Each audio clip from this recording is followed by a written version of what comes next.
महिनाभर प्रामाणिक नोकरी करून त्या वेतनावर आपल्या कुटुंबाचा उदरनिर्वाह चालवणाऱ्या एसटी कर्मचाऱ्यांचे जून महिन्याचे वेतन अद्यापही मिळाले नाही. तसेच 7वा वेतन आयोग लागू करावा या मागण्यांकरिता आज कळंब आगारामध्ये एसटी कर्मचाऱ्यांनी सरकार व एसटी महामंडळाला जागा करण्यासाठी आगाराच्या मुख्य प्रवेशद्वारावर निदर्शने करत घोषणाबाजी केली.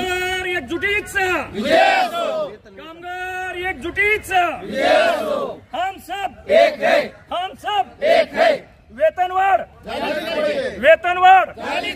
7वा वेतन आयोग 7वा वेतन आयोग. कामगार त्याच्या मेहनत करतोय, त्याचे काम करतोय, परंतु जो त्याचा वेतनाची जी काही रक्कम असेल दर 7 तारखेला मिळाली पाहिजे, ती आज 11 तारीख असताना सुद्धा कामगारांना ते वेतन जुलै महिन्याचं मिळालेलं नाही, जून महिन्याचं. त्याच्यामुळे कामगारांमध्ये तीव्र असंतोष निर्माण झालेला आहे.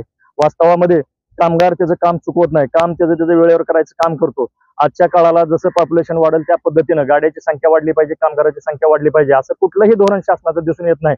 उलट एसटीचं खाजगीकरण करायचं, कामगाराची संख्या कपात करायची आणि आहे त्या कामगारामधून जास्तीत जास्त काम करून घ्यायचा प्रयत्न महामंडळाकडून चालू आहे.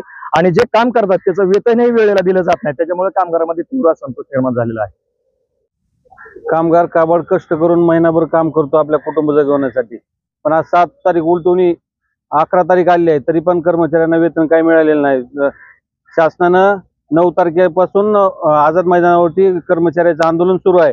जाणीवपूर्वक त्याच्याकडे पाठ फिरवलेली आहे. त्या आंदोलनाला भेट द्यायला सुद्धा गेलेले नाहीत. आमची प्रामुख्यानं मागणी आहे की 7वा वेतन आयोग एसटी महामंडळाला मिळावा. जर तो 7वा वेतन आयोग महामंडळाला नाही मिळाला तर आम्ही ह्या सरकारला आणि महामंडळाला पण दाखवून देऊ की आषाढी वारी पूर्ण होऊ देणार नाहीत. आम्ही त्या तयारीत वरिष्ठाच्या मतानुसार आम्ही आता त्या तयारीत आहोत. दरम्यान आपल्या मागण्यांसंदर्भात लवकरात लवकर निर्णय घ्यावा, अन्यथा आषाढी एकादशीपूर्वी एसटी सेवा बंद करू असा इशारा एसटी कर्मचाऱ्यांकडून देण्यात आलाय.